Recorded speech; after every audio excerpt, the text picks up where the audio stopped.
we are seeing a lot of decline in their numbers, especially out in the wild. This is because of some natural as well as some man-made factors. Among the one makes it to maturity.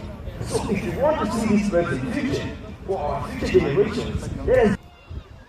Okay, as Emil was flying, did you hear any sound? No. This is because these birds, they are known as the silent hunters of the night. So, as Kagome here prepares to do a demonstration of hunting by walking, I want you to see how they also hunt by running after the prey. Let's see Kagome. Pusa na naman to. Wala. Guys, ang taba para si Alona. Ang cute niya mo. Kuya Tonton. Hindi na makalipad, guys. Ang cute niya. Nakalipad pa. Alright, ladies and gentlemen,